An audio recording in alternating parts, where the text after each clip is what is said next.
Hi, so now you know how to create a bar chart. And what about creating a stack bar chart? So let's start by our D3 histogram starter, and let's try to fork from this. I'm going to create a fork in a Berkeley page. And then basically what we want is to create like a new dimension. In this case, we have the penguins dataset. So we want to have a new dimension that maybe colors things by, I don't know, like say the island, for instance. So for that, the first thing we will need is to create like what is a color attribute. In this case, call it color island. Since we are going to create a color, let's create a color scale. Let's call it color and then say this is going to be a scale ordinal. Remember that scale ordinal takes as a domain all the possible values that the data can have. In this case, we can say data with a map of the dot color attribute. And the scale ordinal is quite nice because it doesn't matter that this one produces many repeated values. It will generate only the set of them. So we also need the color scheme. So we can say, for instance, scheme pastels. That it's a nice one for the penguins. So now that we have that, then remember that we also have here the group data, and then we have made the counts by species, and then we have the full list of elements in here. So actually we can take the count and then also group by the color attribute. And then by doing that, now we have like the species and then divided by the islands. So this is not a very interesting data set for this, but it's still good for the demonstration. So now that we have that, the question is how to actually show that on the marks. And then on top of that, if you think about it, like the first thing is that you will need to try to, like this is a nested structure, so you will need to flat that in a way that actually produces only the counts for each one of the elements. But on top of that, the other problem is that if you take a look at D3 stack, let's say for D3 bar chart, probably we need to search that inside of Zero. Let's see if it comes first in there here. So when you actually take a look at the example for D3 stack, or you'll read the documentation, let's actually go there. That D3 stack, it's part of the D3 shape package. And when you see the documentation of D3 stack, then you see that your data has to be in a very specific format. So you will have to have all of your series as different rows, and then your columns will be the different keys that you're going to use for your stack. So we will need to do like some sort of pivoting. So we could spend some time in here doing some JavaScript, going through each one of the elements, and then doing a for loop that appends all of these as objects to the one that we want to return. But since I like you so much, I actually came up with an example that allows you to create D3 stack with a D3 group.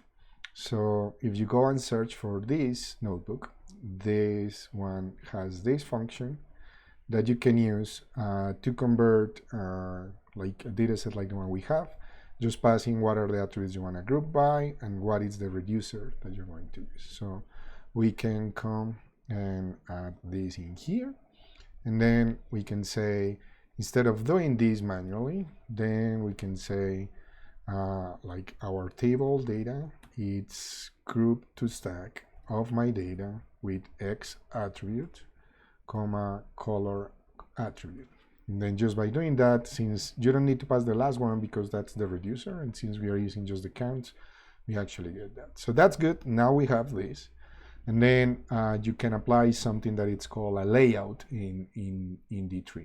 So coming back to this, I think, if you have your data like this, that is what we have now, then you can pass that to a D3 stack like this. You say how do you want things, what are the keys that you want. Like if you have an offset or an order, then you can pass those, and then you pass that to your data. So we can then create our stack or layout. So it's just basically a D3 stack. And then that one is going to have some keys. Then in this case, I'm going to make use of the color scale. And then I'm going to pass this through the table data. So to clarify, if you don't know what this one is, so these are the different islands. So the color domain gets you like the set of all the possible things. And then I'm applying that to the table data. So when you do that, this is what D3 stack returns. So it's a matrix, it's an array of arrays. And then each one of those is going to contain two values. And this is for the island Torsten. And then it's saying that for the first species, it should go from 0 to 52. And that's the Adelie penguins. For the second species, it could go from 52 to 96. So now we have to use that for creating our chart. So let's go here and see that. So instead of drawing this, let's get rid of the texts here for a moment.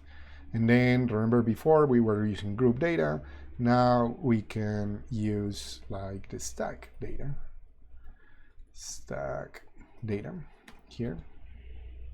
So we can pass the stack data in here. And then we are going to be adding some rectangles, like these are going to be my bars.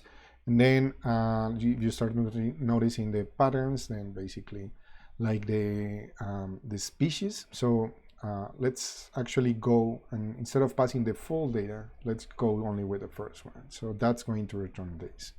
And then as you see, it's going to have an array with two attributes and then a data element that is the one that contains the species. So what that means is that this is going to be, let's say this is a group still, or let's change this for D for going more standard, and then you say data.d.data and then X attribute. And then for the width, we still can use this.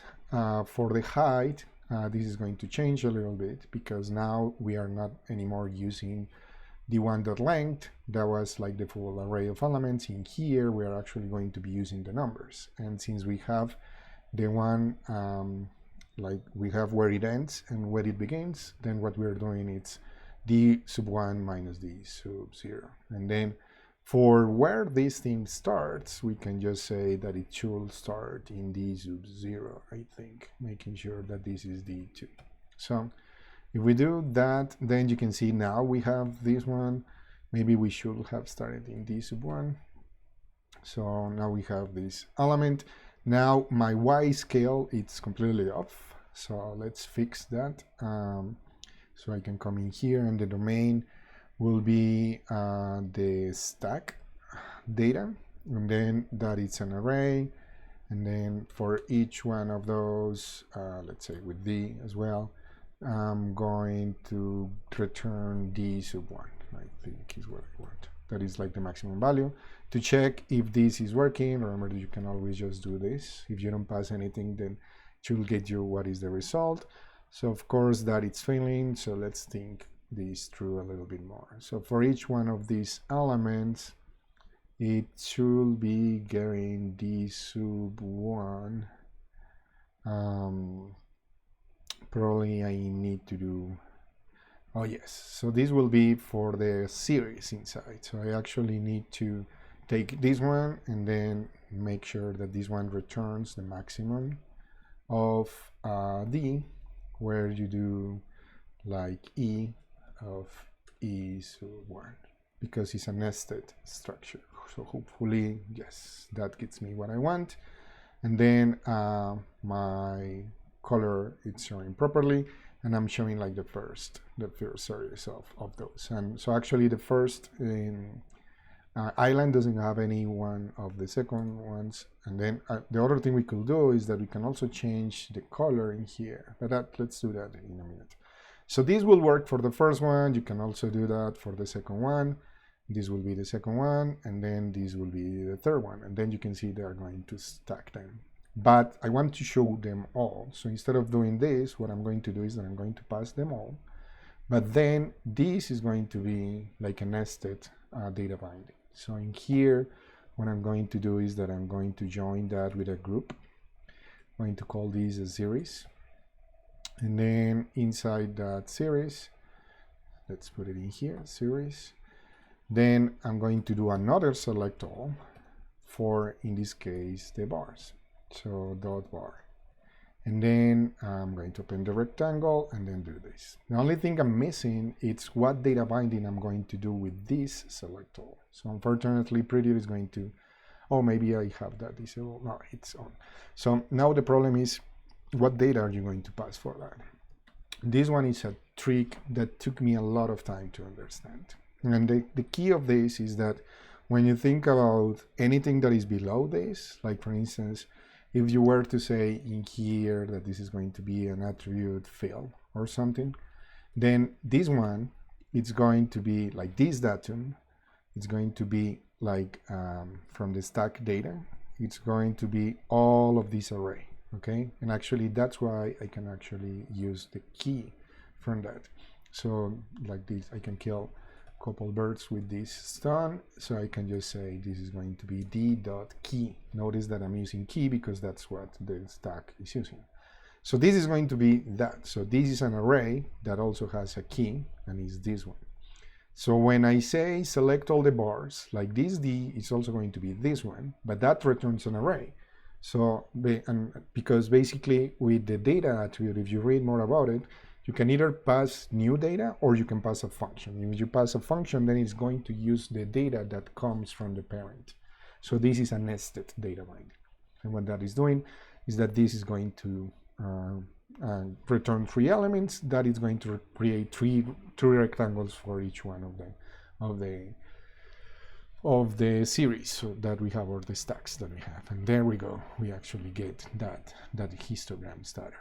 So the key in there, I know it seems a little bit complicated, but it's actually easier if you work your way around it.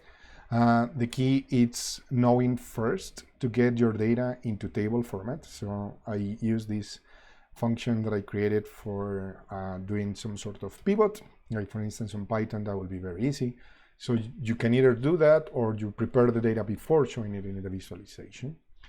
So actually this group I don't need. Then once you have that, then you pass that through D3 stack, and then you have to make sure to say what are the colors that you're going to be using in here. Depending on what order you pass in here is what order is going to show on top, and also depending on some other attributes that you pass. And then remember, like the order element in here is the nested data binding. So we are selecting all the series, that is going to be groupings. And then inside each one of those groupings, we are going to be selecting all the bars. We are passing a function for the data, so we can make sure that it is doing the nested or the recursive step in there, and then appending the rectangles. And that's how you create a stack bar chart on D3.